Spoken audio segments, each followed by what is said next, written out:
What's up, everyone, and welcome back to the channel. Let's dive right into our first news. Conor and Khabib continue their heated exchange online, and things have escalated far beyond what anyone expected. As Conor moves through what he calls his spiritual journey, it's clear that the one thing he still can't let go of is the long-standing rivalry with Khabib. Yesterday, the two were already going back and forth, with Conor accusing Khabib of scamming his fan base with digital papakas, something that reportedly made Khabib around $4.3 million.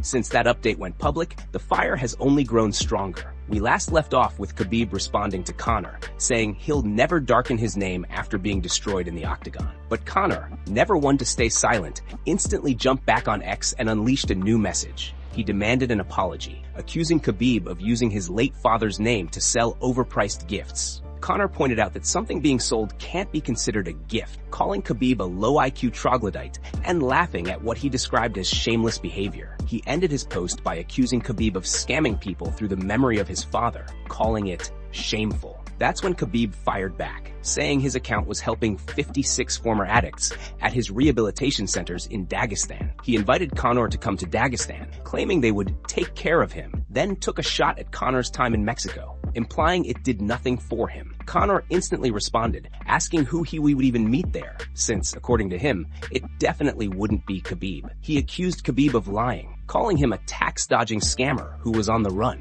Conor said he prayed for Khabib's family and prayed even more for what he called Khabib's constant lies, ending his message with a pointed reminder that Allah knows all. The exchange finally cooled down late last night when Conor joked about buying one of those digital papahas, claiming he got it from a guy in India who got it from someone in Pakistan. Conor mocked Khabib, saying this was now his legacy, Dad's papaha legacy. But as the trash talk spread across social media, many fans pointed out that Conor had once promoted his own crypto project called Real, promising to change the crypto game. That coin ended up falling apart after raising only around $30,000 instead of the minimum $1 million they aimed for. However, it's important to note that everyone who invested was refunded, so it wasn't considered an actual scam. And before we continue, make sure to leave a like on the video and subscribe to support the channel. Moving on to another news. Dustin Poirier shared something truly heartwarming to lift everyone's spirits. He revealed on X that he and his wife, Jolie Poirier, welcomed a baby boy yesterday. Jolie later posted on Instagram, explaining that their son arrived 2 weeks earlier than expected, surprising the family, but bringing incredible joy with him. They also announced his name, revealing that they chose to call him Kingston Cade Poirier, a name that quickly began trending among fans who flooded the couple with love and congratulations. This moment marks a beautiful new chapter for Dustin, who has been open about how important family is to him throughout his career. As messages poured in across social media, supporters celebrated the news, calling it a well-deserved blessing for the Poirier family. It's a rare and refreshing feel-good moment in the middle of the non-stop MMA news cycle, and one that many fans were happy to share with Dustin and Jolie. Moving on to another news, Khamzat has officially agreed to fight Nassourdine Imavov, and the back and forth between them has sparked major excitement across the MMA world. Earlier today, Imavov tweeted that he had a strong and productive meeting with the UFC. He explained that he made it clear he only wants a title shot. If he has to wait, he's willing to wait, saying there will be no distractions and no detours. According to him, great things require great preparation, and although he isn't used to waiting, this time he understands it's necessary. He ended by saying he'll be ready when the moment comes. Khamzat quickly reacted to Imavov's post, confirming he's down to fight him after Ramadan. Ramadan in 2026 ends on March 19th, and Khamzat wasted no time making that date the unofficial target. He told Imavov, "See you after Ramadan, bratishka. You have time to work on your wrestling." It was a classic Khamzat response, confident, direct, and carrying just enough bite to intensify the tension. This potential matchup has already stirred a buzz among fans, who have been waiting to see what's next for both men. Imavov is coming off a rise in momentum and believes he's firmly in the title picture. His public stance of title shot only shows how serious he is about his next step. Meanwhile, Khamzat remains one of the most unpredictable forces in the sport, and anytime he calls someone out, the MMA world pays attention. While this isn't a finalized booking just yet, the fact that both fighters publicly acknowledge the matchup makes it one of the most talked about possibilities heading into 2026. If it does get locked in after Ramadan, fans could be looking at a high-stakes showdown between two dangerous contenders,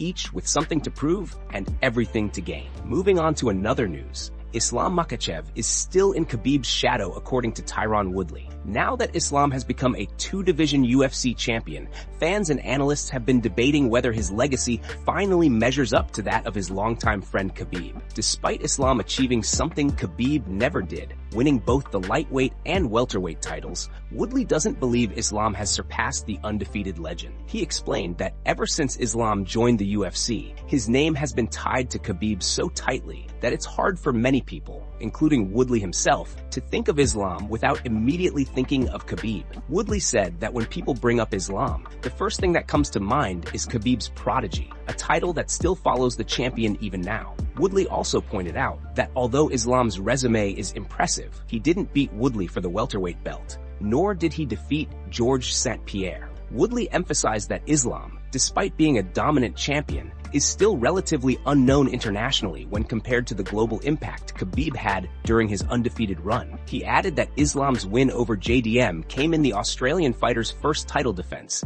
and felt like a stylistically favorable matchup for Islam. In Woodley's view, these factors keep Islam standing in Khabib's shadow, even with 4 lightweight title defenses, compared to Khabib's 3. But Khabib's 29-0 undefeated record continues to be a powerful advantage in any legacy debate, something Woodley believes still tips the scale. As this discussion continues, Woodley himself is preparing for a major moment in his own career. He has stepped up on short notice to replace Chris Weidman in a boxing match against Anderson Silva. The fight is set to take place on December 19th as part of the huge Netflix card in Miami, headlined by Jake Paul versus Anthony Joshua. Silva responded with professionalism, saying he believes changes like this happen for a reason, and he remains focused on doing a good job while respecting both Woodley and the sport of boxing. Woodley, meanwhile, said that stepping into opportunities like these is where legends are born. Moving on to another news, Jon Jones has responded to Daniel Cormier's recent comments, but instead of firing back with heat, he surprised everyone with a calm and heartfelt message on Instagram. This morning,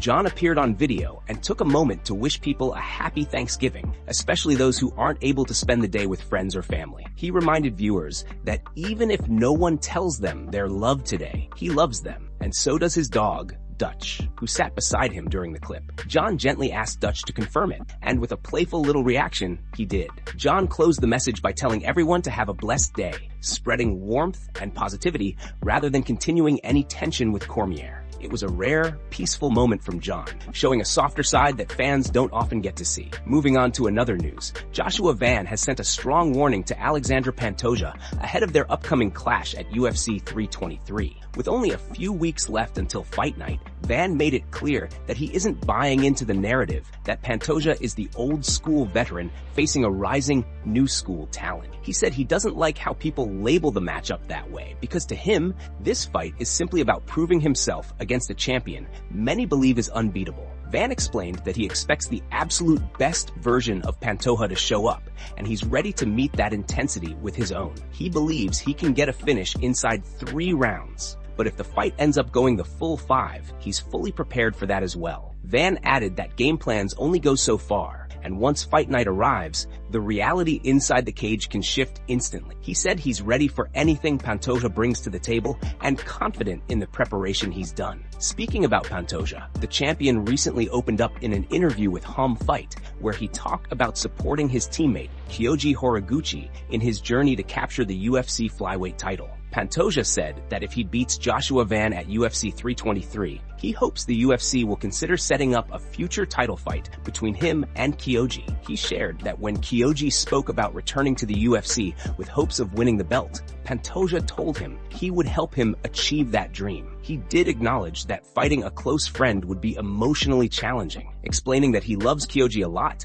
and it would be hard to think about hurting him in a real fight. Still, he believes that if they ever meet in the octagon, it would be a friendly fight built on mutual respect. Pantoja even joked that he could probably have a lot of fun trash-talking with Kyoji because of how close they are. He credited Kyoji as one of the major reasons he became champion, saying that his teammate has helped him tremendously throughout his career. With Van hungry for his breakout moment, and Pantoja balancing championship duties with loyalty toward a teammate, UFC 323 is shaping up to be a truly fascinating showdown on multiple levels. Moving on to another news, Mokaev is appearing active again on the official UFC roster, and fans have been buzzing ever since they noticed the update. After Mokaev was released by the promotion, his name was never fully removed from the roster, but it had been marked as inactive for some time. That suddenly changed yesterday when people scrolling through the UFC website saw him listed as active once again, which immediately sparked speculation that he might be returning to the octagon sooner than expected. The MMA community started discussing the possibility of a comeback, and Mokaev himself added fuel to the fire. He reacted to a fan who pointed out the roster update by replying, "Early birthday present or what?" leaving everyone wondering if he knows something the public doesn't. His playful comment didn't confirm anything, but it definitely hinted at something happening behind the scenes. However, Tom Feely from Sherdog MMA mentioned that this update might not actually mean anything significant. According to him, the roster could have been affected by a simple website error during a recent backend update, and Mokaev's status might have been switched accidentally. Still, fans aren't ready to dismiss the possibility that Mokaev could be making a real return, and the timing of his reaction only adds to the intrigue. Moving on to another news, Cristiano Ronaldo has officially become a shareholder of an MMA organization, marking another major crossover moment between global football superstardom and the world of combat sports. Earlier this morning, Ronaldo revealed that he now holds ownership in WOW FC, a rapidly growing Spanish MMA promotion. For those who may not know, back in August 2024, it was announced that Ronaldo had taken on a partial ownership role, but today he confirmed that his involvement has expanded, and he is now a full shareholder. Ronaldo has been showing increasing interest in MMA over the past few years, attending multiple UFC events, supporting fighters publicly, and forming friendships with some of the sport's biggest names. His presence cageaside has always stirred excitement, but this move takes his connection with MMA to an entirely new level. With WOW FC continuing to grow in Europe and attract rising talent, Ronaldo's involvement could bring massive attention, sponsorship opportunities, and global visibility to the promotion. He shared his excitement on X, writing, "I'm excited to share some big news. I'll become a shareholder of WOW FC. We share values I truly believe in: discipline, respect, resilience, and the constant pursuit of excellence. WOW FC is building something unique and powerful, and I'm proud to join this project to help elevate the sport and inspire the next generation." His message wasn't just a formal announcement. It was a clear statement that he sees MMA as a sport whose core principles match his own mindset. Shortly after his announcement, Toya reacted on social media, welcoming Ronaldo with the message, "Welcome to the family," making it clear that the promotion sees this partnership as a major milestone. Fans from both the football and MMA worlds quickly exploded online, calling this one of the biggest cross-sport collaborations in recent years.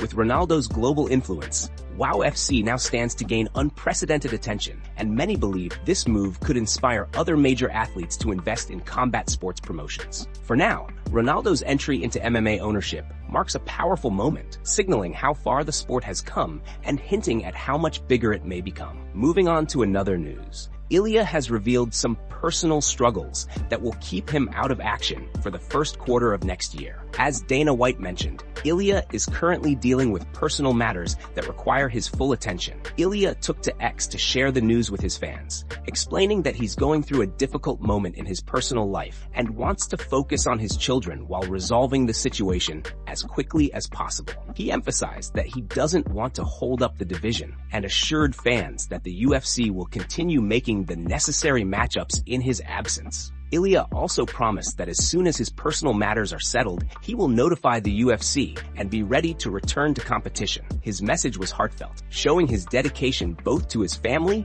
and to the sport, while remaining mindful of the division and the opportunities for other fighters to compete. Moving on to another news, Max Holloway reacted to Ilia's recent comments about dealing with personal matters and focusing on his children. Holloway wrote, "Sorry to hear, champ. If it's what I'm hearing, I know the struggle firsthand, trying to fight while protecting your kids. Hope all goes well." Ilia responded warmly, thanking Max for the support and sending his best wishes back. saying, "Thanks for the support, brother. All the best for you and your family." This exchange highlighted the respect and camaraderie among fighters, showing that even at the highest levels, they understand the challenges of balancing family responsibilities with the demands of a professional fighting career. Fans appreciated the genuine interaction, seeing both athletes offer encouragement and empathy during a difficult time. Moving on to another news, Dana White made a massive announcement during the halftime show of the Cowboys vs. Chiefs game on CBS and Paramount. Earlier in the day, the UFC revealed that Dana would be going live on Instagram to reveal major updates, and shortly after,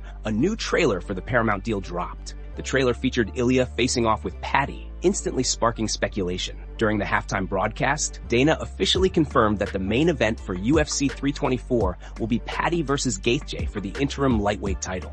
Moments later, he also announced the UFC 325 main event, which will see Alexander Volkanovski take on Diego Lopez just 1 week after UFC 324. This announcement followed Ilia posting that he is dealing with personal issues and won't be fighting in the first quarter. Because of that, the winner of Gaethje vs. Paddy will claim the interim belt and later face Ilia for the undisputed title. Along with that, Dana confirmed Kayla Harrison vs. Amanda Nunes for the Bantamweight Championship. Amanda is returning after her win over Juliana Pena, and this will be Kayla's first official UFC title defense. Dana made it clear that there's no way in hell this matchup won't deliver fireworks. The stack continues with O'Malley vs. Song Yadong, a fight fans have been begging for, followed by Waldo Cortez Acosta vs. Derek Lewis. Waldo is having a breakout year, stepping in on 2 days' notice just last week and scoring a knockout win, while Derek Lewis is coming off his eye-poke TKO victory. Dana added that this heavyweight bout is guaranteed chaos. Also on the card, Arnold Allen will face Gene Silva, and Alexa Grasso will take on Rose Namajunas in a high-stakes rematch that could reshape the women's flyweight title picture. Just added to the event a couple of hours ago, Umar Nurmagomedov will face Davison Figueiredo in a blockbuster matchup that fans have been dreaming about for years. With Umar's undefeated dominance and Figueiredo's championship pedigree, this fight immediately became one of the most anticipated clashes on the entire lineup. Dana wrapped up by reminding everyone that only a week after UFC 324, the UFC 325 card will take place on January 31st from Sydney, Australia. The main event, Alexander Volkanovski vs. Diego Lopez, will stream exclusively on Paramount+. This back-to-back schedule marks one of the most stacked openings to a UFC year in recent memory, with 2 massive cards filled with title implications, superstar names, rising contenders, and matchups that guarantee action from top to bottom. That's it from MMA Pulse News. Thanks for watching. Don't forget to leave a like and subscribe for your daily dose of MMA news.